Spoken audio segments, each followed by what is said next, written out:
तो guys this is Aditya Joshi. इस video में आपका स्वागत है।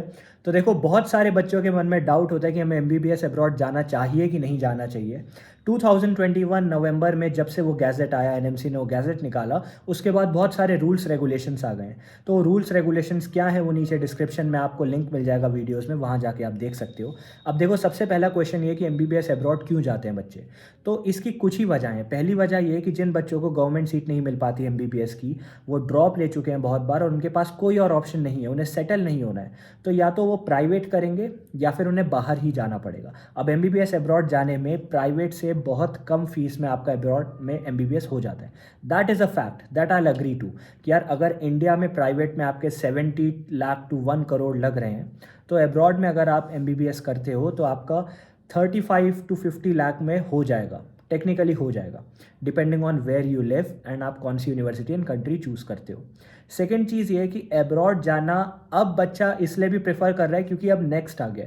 नेक्स्ट के आ जाने से एमबीबीएस अब्रॉड से आप एमबीबीएस करो, चाहे गवर्नमेंट सीट से करो चाहे प्राइवेट से करो, you will all B equal, क्योंकि अब नेक्स्ट का एग्ज़ाम सबको देना है। अब नेक्स्ट का एग्ज़ाम बच्चे समझ नहीं पाते, तो आपको समझाता हूँ। देखो, नेक्स्ट का एग्ज़ाम ऐसा समझ सकते हो कि जैसे क्लास 12th के बाद आपके बोर्ड के एग्ज़ाम्स होते हैं। अब बोर्ड का एग्ज़ाम हर किसी को देना है, चाहे आप डीपीएस से पढ़े हो, चाहे बाल मंदिर से पढ़े हो, विद्या मंदिर से पढ़े हो। अगर आप किसी भी सीबीएसई के स्कूल से पढ़े हो, सेम पेपर आना है और आप सबको वो पेपर क्लियर करना है। उसके बाद ही वो बोलेंगे कि ठीक है, ये बच्चा 12वीं पास है। यही सेम चीज़ हो गई, इसको एक एग्जिट एग्ज़ाम बोला जा रहा है। अब आप क्या करोगे, एमबीबीएस पढ़ने के बाद, चाहे आप कहीं से भी पढ़ के आए हो, आप सबको बैठ के नेक्स्ट का एग्ज़ाम देना है। उसके बाद ही आपको डिग्री की मान्यता मिलेगी इंडिया में, एंड नेक्स्ट की बदौलत ही आपको पीजी भी ग्रांट कर दिया जाएगा। पहले क्या होता था, एफएमजीज की बात करूँ या उन बच्चों की जो बाहर एमबीबीएस अब्रॉड करने जाते हैं, उनके लिए क्या होता था, पहले उन्हें एफएमजीई का एग्ज़ाम देना पड़ता था, फॉरेन मेडिकल ग्रेजुएट एग्जामिनेशन। ठीक है, उसको क्लियर करने के बाद इंडिया बोलता था ठीक है, ये बच्चा अब इंडिया में एक डॉक्टर कहला सकता है। उसके बाद उसे नीट पीजी के लिए अप्लाई करना पड़ता था इंडिया में पीजी करने के लिए। अब क्या होगा, अब नेक्स्ट आ गया, तो नेक्स्ट के ही अंदर आपको एफएमजी भी मिल जाएगा और नीट पीजी भी मिल जाएगा। दोनों को रिप्लेस कर दिया इसने। तो आपको सिर्फ क्लियर नहीं करना है, आपको अच्छा स्कोर भी लाना है। जैसे नीट की अगर मैं बात करूँ तो 100 नंबर पे 137 पे इस साल नीट क्लियर हो गया, क्लियर माना गया। लेकिन क्या 137 पे आपको कॉलेज मिला? नहीं। तो नेक्स्ट के साथ भी यही चीज़ होने वाली है, क्लियर तो हो जाएगा लेकिन कॉलेज के लिए आपको ज़्यादा अच्छा स्कोर लाना पड़ेगा। सेकेंड क्वेश्चन, क्या आपको जाना चाहिए और अगर जाना चाहिए तो किन बच्चों को जाना चाहिए। तो मैं आपको बताता हूँ, अगर आपने इसी साल 12th को कवर किया है एंड पहला अटेम्प्ट था 2023 में आपका नीट का, तो आपको डेफिनेटली ड्रॉप लेना चाहिए। देखो, आई ऑलवेज से कि एमबीबीएस अब्रॉड, इंडिया से बाहर MBBS should be your last option. अगर आपके पास कोई और ऑप्शन नहीं है तो ही एमबीबीएस अब्रॉड को चूज़ करना चाहिए। बहुत सारे लोग कंसल्टेंट्स, एजेंट्स की बातों में आके ये मिसअंडरस्टैंडिंग क्रिएट कर देते हैं मन में कि हमारा पैसा बच जाएगा इसलिए हमें अब्रॉड जाना चाहिए। देखो, पैसा सबसे वैल्यूएबल चीज़ नहीं है जो आप खर्च कर रहे हो। सबसे वैल्यूएबल चीज़ जो आप खर्च कर रहे हो दैट इज़ योर टाइम। अब एमबीबीएस अब्रॉड में कोई कंट्री नहीं है जिसका टोटल पैकेज आपका 7 ईयर्स से कम का हो। एंड उसके पीछे बहुत बेसिक सी बात है। देखो, अगर आप किसी भी कंट्री में जाते हैं अब्रॉड में तो 6 ईयर्स आपको वहाँ लग जाने हैं। 4.5 ईयर्स की पढ़ाई, 1 ईयर की इंटर्नशिप, दैट इज़ 5.5 ईयर्स। बहुत सारी कंट्रीज़ में 5.8 ईयर्स है, 6 ईयर्स है। तो 6 ईयर्स वहाँ मान के चलो। उसके बाद आपको नेक्स्ट क्लियर करना है और इंडिया में आके कंपलसरीली 1 साल की इंटर्नशिप करनी पड़ेगी। नेक्स्ट के बारे में बताता हूँ, एक नेक्स्ट 1 होगा इंटर्नशिप से पहले, जिसको क्लियर करने के बाद आप एक डॉक्टर कहलाओगे, इंडिया में इंटर्नशिप करोगे और उसी की बदौलत आपको नीट पीजी भी मिल जाएगा। उसमें अच्छा स्कोर करना है। एंड नेक्स्ट 2 जो होगा वो इंटर्नशिप के बाद होगा, जो एक वाइवा बेस्ड एग्जाम होगा, जो उतना टफ नहीं होगा। लेकिन टोटल ड्यूरेशन अब आप समझ गए कैसे 7 ईयर्स बैठ जाएगी। अब जिन बच्चों ने ड्रॉप नहीं लिया उनको मैं सजेस्ट करूंगा आपको ड्रॉप ले लेना चाहिए। जो बच्चे कंफ्यूज्ड हैं कि इंडिया में हम प्राइवेट से बीएमएस करें या गवर्नमेंट से बीएएमएस आयुर्वेद लें कि एमबीबीएस अब्रॉड चूज़ करें, क्योंकि बहुत सारे बच्चों के मन में ये भी डाउट होता है, तो आई सिंप्लीफाइड फॉर यू। देखो, आपकी चॉइस होने वाली है, बट जैसा कि मैंने कहा, MBBS abroad should B last option. And apart from that, देखो, आज से 10 साल बाद आपको देखना है। इमेजिन करो, आज से 10 साल बाद आप एक बहुत सक्सेसफुल बीएएमएस डॉक्टर बन गए हो, आयुर्वेदिक डॉक्टर बन गए हो। आपकी इनकम भी अच्छी, आपकी कमाई भी अच्छी, आप रिस्पेक्टेबल भी हो। लेकिन आपके साथ वाला जो पर्सन था वो एक सर्जन है। ठीक है, हो सकता है आप बीएमएस के बाद आप भी एक, अब सर्जरी अलाउ कर दिया गवर्नमेंट ने बीएमएस वालों को भी, तो हो सकता है आप भी एक सर्जन बन जाओ। तो क्या क्या आपको रिग्रेट होगा आज से 10 साल बाद? You ask this question to yourself. अगर आपको लगता है कि अगर मैं BAMS लूँगा, सेटल करूँगा किसी ऐसी चीज़ के लिए जो MBBS से कम मानी जाती है इंडिया में, तो क्या मैं आज से 10 साल बाद खुश रह पाऊँगा? ये सवाल पूछो। अगर इसका आंसर नहीं है कि भाई मुझे रिग्रेट होगी, मैं खुश नहीं रह पाऊँगा, तो फिर आपके पास कोई और ऑप्शन नहीं है MBBS अब्रॉड के अलावा। लेकिन MBBS abroad should be your last option. I am repeating this again and again. एक और अच्छा पॉइंट ये है कि जिन बच्चों के पास ड्रॉप ले चुके हैं, अब भैया हम 2-3 बार ड्रॉप ले चुके हैं, अब हम क्या करें? तो आपको देखना है सब्सिक्वेंट ड्रॉप्स में आपकी जंप कितने की लगी। अगर आपने 2 ड्रॉप के बीच में खाली 5-10 नंबर की जंप मारी या 10-15 नंबर की जंप मारी, तो फिर क्या एक और ड्रॉप लेना, एक और साल वेस्ट करना आपके लिए सही डिसीजन होगा?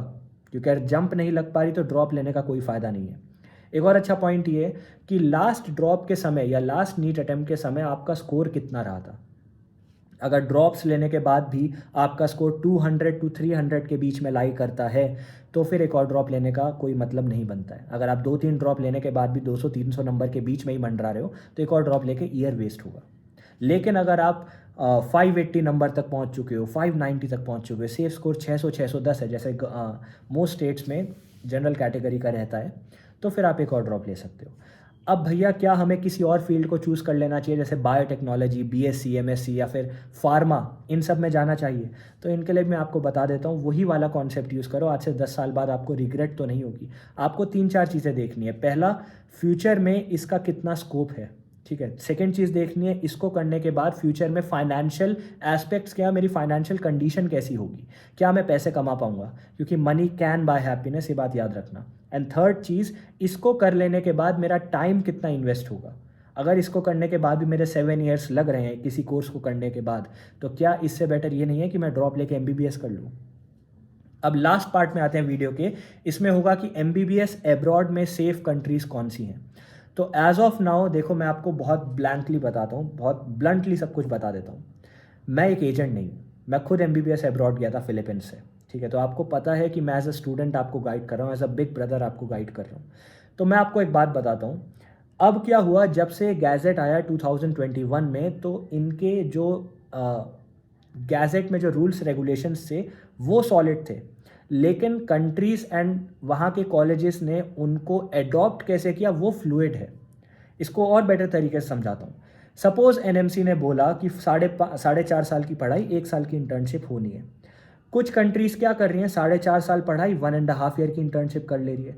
कुछ कंट्रीज़ बैक डेटेड एडमिशन दे रही हैं। कुछ कॉलेजेस कह रहे हैं कि ठीक है हम बीच बीच में कराएंगे क्लर्कशिप और वो वैलिड हो जाएगा। तो मैं आपको बताता हूँ, क्लर्कशिप वैलिड नहीं होगी, इंटर्नशिप आपको चाहिए, ये बात याद रखना। NMC के रूल्स रेगुलेशंस ऐसे ही नहीं बनाए गए हैं। वो चाहते हैं कि इंडिया में जो डॉक्टर्स बन के आए उनकी एक एकेडमिक वैल्यू रहे, वो डिग्रेड ना हो, ठीक है।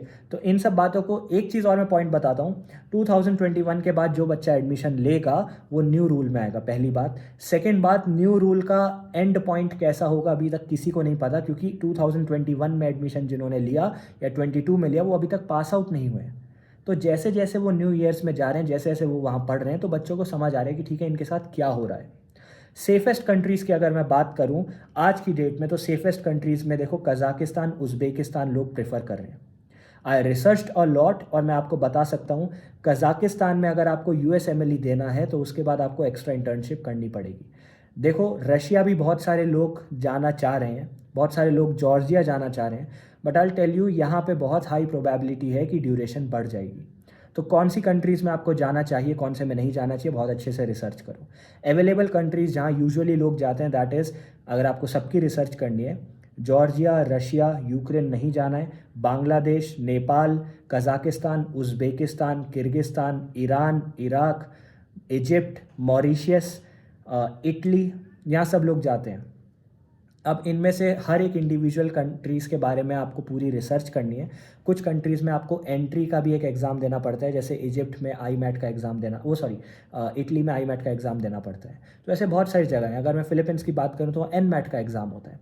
फिलीपींस आपको नहीं जाना चाहिए, क्योंकि फिलीपींस वैलिड भी नहीं हो रहा है। फिलीपींस के लिए स्पेशल एडवाइजरी आई थी इंडियन एम्बेसी इन फिलीपींस से, एंड फिलीपींस का MBBS की ड्यूरेशन भी बहुत ज़्यादा बढ़ गई है। ग्राउंड रियलिटी की बात करूँ तो वहाँ आपके 55 to 60 लाख INR लग जाएंगे। तो ये बात भी याद रखनी है कि लिविंग एक्सपेंसेस कितने हाई हैं। तो to sum all of this up, मैं आपको बताता हूँ 3 चीज़ें जो आपको MBBS अब्रॉड चूज़ करते हुए दिमाग में रखनी है, अगर आप चूज़ करते हो। पहली चीज़, it should be your last option. अगर आपके पास कोई और ऑप्शन नहीं है, अगर आप ड्रॉपर रह चुके, अगर आपसे ड्रॉप नहीं लिया जा रहा है, अगर आपको नहीं लगता है कि आप नीट दे पाओगे 2024 में, लेकिन आपको डॉक्टर ही बनना है, अगर आपको सेटल नहीं होना है, तो ही MBBS अब्रॉड ले जाओ। सेकेंड चीज़ जो दिमाग में रखनी है, दैट इज़ आपका PG क्या करने का प्लान है। अगर आपको इंडिया वापस आना है तो बहुत स्पेसिफिक कंट्रीज़ में जाना पड़ेगा। अगर आप वहाँ से USMLE MRCS प्लैप देना चाहते हो तो आप मेजॉरिटी ऑफ कंट्रीज़ में जा सकते हो। थर्ड चीज़ जो दिमाग में रखनी है, वहाँ living expenses and quality of life कैसी है। लिविंग एक्सपेंसेस बहुत इंपॉर्टेंट है, क्योंकि लोग इसको ओवरलुक कर देते हैं। लोग कहते हैं ठीक है हॉस्टल में ही तो रहेगा, लेकिन हॉस्टल में रहने के बाद मेस का खर्चा कितना है, इलेक्ट्रिसिटी बिल कितना है, वाटर बिल कितना है, वहाँ ट्रांसपोर्टेशन कॉस्ट कितनी है, बहुत सारी चीज़ें होती हैं। तो इन सब चीज़ों को आपको दिमाग में रखने, उसके बाद ही कोई एक सूटेबल कंट्री चूज़ करनी है। बहुत सारे बच्चों का मेरे पास DM आया था कि भैया क्या करें, हमारे पास समझ नहीं आ रहा कौन सी कंट्री में जाएं। तो yes, I will guide you, but I will stick to my word कि MBBS abroad should be your last option. मैं आपको ओपनली नहीं बोल रहा हूँ ये, ठीक है, मैं आपको ओपनली बोल रहा हूँ ये कि MBBS अब्रॉड नहीं जाना है अगर आपने अभी तक ड्रॉप नहीं लिया है या फिर आपने अभी नीट दिया है। देखो, I am very honest with you. अगर आपको लगता है आप एक और बार नीट दे सकते हो तो नीट दो। अगर आपको लगता है नीट नहीं दे सकते, MBBS अब्रॉड का ही ऑप्शन है भैया, कोई और ऑप्शन नहीं है, सारे दरवाजे बंद हो रहे हैं, तभी जाओ MBBS अब्रॉड के लिए, वरना मत जाओ। ओके। एंड एक चीज़ और मैं आपको लास्ट में बोनस टिप बता देता हूँ। देखो, हमेशा ग्राउंड रियलिटी पता करना वहाँ की। तो मैं नीचे लिंक में मेरा इंस्टाग्राम का हैंडल है, वहाँ पे आप मुझे DM कर सकते हो। जिस कंट्री के बारे में आपको जानना है, जो जानना है, I try to guide you with as much as I can.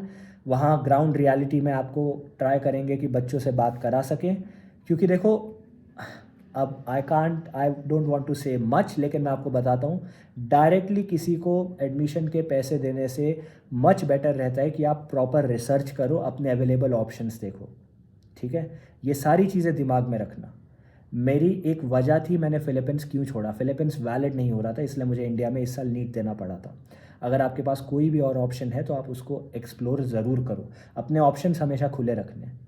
ये सिर्फ 6 साल के MBBS की बात नहीं है, ये आपके लाइफ की बात है, एक बहुत इंपॉर्टेंट डिसीजन है। एक और अच्छा पॉइंट ये भी है कि अगर घर वाले फोर्स नहीं कर रहे हैं अब्रॉड जाने के लिए और आप ज़बरदस्ती कह रहे हो कि मुझे अब्रॉड जाना है, तो अच्छा नहीं है। ठीक है, आपको घर पे बैठ के आराम से सबसे डिस्कशन करना है, उसके बाद ही कंट्री चूज़ करनी है। मैंने एक वीडियो डाली थी चीपेस्ट मोस्ट अफोर्डेबल कंट्रीज़ की, वो नीचे जाके आपको मिल जाएगी। अपार्ट फ्रॉम दैट, अगर कोई भी डाउट है तो मेरे इंस्टाग्राम हैंडल पे मुझे DM कर सकते हो। मैं I try to help you and guide you with as much as I can. Apart from that, I make a video regarding किस कंट्री में कौन सा कॉलेज है। ठीक है, लेकिन मैं अपने वर्ड पे स्टिक रहूँगा। मैं इसलिए बना रहा हूँ क्योंकि बच्चों ने मुझे रिक्वेस्ट करी कि भैया ये बताओ, आप MBBS अब्रॉड में रह चुके हो, हमें जाना है, हमारी गाइडेंस दो, हमें हेल्प करो। तो मैं बता देता हूँ। ठीक है, एक और लास्ट में मैं प्लीज़ एक बार और आपको रिमाइंड करना चाहूँगा कि देखो, बहुत बड़ा डिसीजन है, रैश डिसीजन मत लेना, जल्दीबाजी में मत करना। लोग कहते हैं कि जल्दी करो, एडमिशन क्लोज़ हो रहे हैं, कुछ ही सीट्स बची हैं। ऐसा नहीं है, सीट्स बहुत होती हैं और इनका ऐसा भी कोई फिक्स्ड मैट्रिक्स नहीं होता है। कम सीट्स में ज़्यादा बच्चे बिठाते ही हैं ये।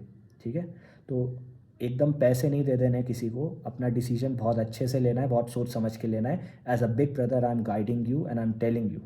तो do your research well and अगर कोई भी डाउट है तो मुझे बताओ, and I try to I either make a video on it और I personally guide you. Thank you.